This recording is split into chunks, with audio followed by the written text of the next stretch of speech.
శంకరి, ఒకవైపు వైసీపీ అధికారంలోకి వచ్చినప్పటి నుంచి దళితుల మీద ఎంత దారుణంగా వ్యవహరించారు, ఎన్ని కేసులు నమోదు చేశారు, దళితుల పట్ల ప్రభుత్వం ఏ రకంగా వ్యవహరించిందనేది అందరికీ తెలిసిందే. ముఖ్యంగా డోర్ డెలివరీ చేశారు, శవాలను కూడా డోర్ డెలివరీ చేసిన పరిస్థితులు కనిపించాయి. అయినప్పటికీ కూడా ప్రభుత్వం ఎక్కడ చర్యలు తీసుకోలేదు. మరొకవైపు అమరావతిలో ఎవరైతే దళితులు ఉన్నారో, రైతులు ఉన్నారో వారి మీదే దాడులు చేసి ఎస్సీ ఎస్టీ అట్రాసిటీ కేసులు పెట్టిన పరిస్థితి ఉంది. కానీ ఇవాళ సరిగ్గా ఎన్నికల ముందు దళితుల మీద కేసులు ఎత్తివేస్తామంటూ ఒక 5 జిల్లాలకు సంబంధించి నమోదైన కేసుల విషయంలో జీవో జారీ చేయడం పట్ల కూడా ఇది ఒక ఎన్నికల స్టంట్ గానే భావిస్తున్నారు కదా అందరూ.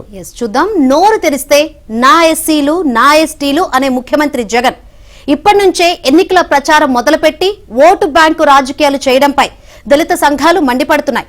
నిజంగా అన్యాయం జరిగిన దళితులకు న్యాయం చేయకుండా రహస్య ఎజెండా, స్వలాభం కోసం చేస్తున్న వాటిని మరో కోణంలో ప్రచారం చేసుకోవడంపై ఆగ్రహం వ్యక్తం చేస్తున్నాయి.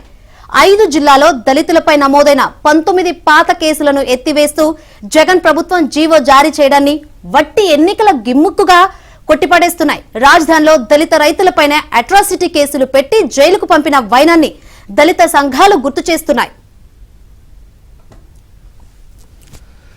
రాజమహేంద్రవరంలో అధికార దోపిడీకి అడ్డు చెప్పిన దళిత యువకుడికి పోలీస్ స్టేషన్లో శిరోమండనం చేయించడం, వైసీపీ ఎమ్మెల్సీ తన డ్రైవర్ శవాన్ని ఇంటికి పార్సల్ చేస్తే వెనకేసుకు రావడం, జగన్పై పిచ్చి అభిమానంతో కోడికత్తితో చిన్నగా గుచ్చి సానుభూతి ఓట్ల కోసం ప్రాణానికే తెగించిన జనిపల్లి శ్రీనివాస్ గోడు వినకపోవడం, పులివెందులలో దళిత మహిళపై సామూహిక అత్యాచారం జరిగితే నిరసనకారులపై కేసులు పెట్టడం, ఇలా చెబుతూ పోతే జగన్ పాలనలో దళితులపై దాడులకు కొదవలేదు.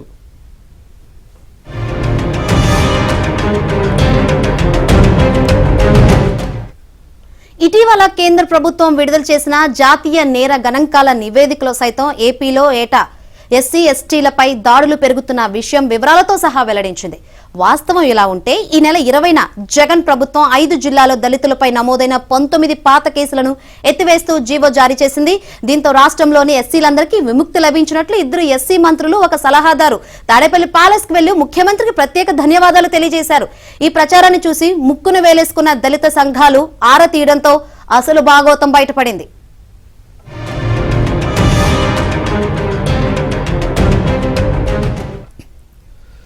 నెల్లూరు జిల్లా రాపూర్లో హరిజనవాడకు చెందిన 2 వ్యక్తుల మధ్య ఆర్థిక లావాదేవీల విషయంలో వివాదం తలెత్తింది. అప్పు ఇచ్చిన వ్యక్తి ఫిర్యాదు చేయడంతో అప్పు తీసుకున్న వ్యక్తిని పోలీసులు హరిజనవాడ నుంచి తీసుకొచ్చి చెతగొట్టారు. బాధితుడి భార్యతో పాటు పలువురు దళితులు స్టేషన్కు వచ్చి అడగ్గా పోలీసులు తమదైన శైలిలో బదిలిచ్చారు.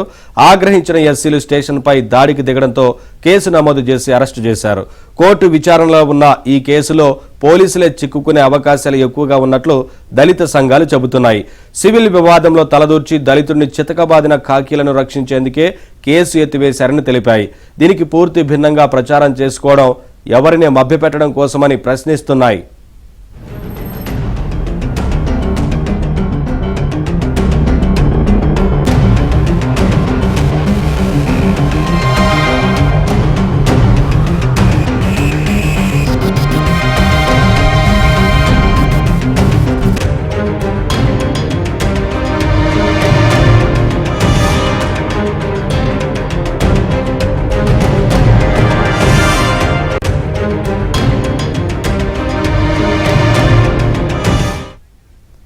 బాపట్ల జిల్లా పర్చూరు కేసు ఎత్తివేతలోనూ అగ్రవర్ణాల వారిని రక్షించడమే అంతర్గత ఉద్దేశంగా తెలుస్తోంది. పర్చూరు మండలం దేవరపల్లి పరిధిలోని కృష్ణంరాజుకుంట చెరువుకు సంబంధించిన 39 ఎకరాల భూమిని 40 ఏళ్లుగా దళితులు సాగు చేసుకుంటున్నారు.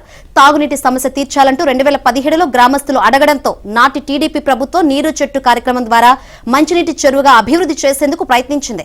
ఈ క్రమంలో గ్రామంలో దళితులకు ఇతరులకు గొడవ జరిగింది. రైట్, ఇక ఇదే విషయం గురించి మరింత సమాచారాన్ని మా ప్రతినిధి సత్యానడి తెలుసుకుందాం. సత్య, ఈ 4 ఏళ్లలో చూసిన దళితులపై ఎన్ని దాడులు జరిగినాయో, అయినా కానీ ఇంతవరకు వైసీపీ సర్కార్ వాటిపై స్పందించిన దాఖలాలు లేవు.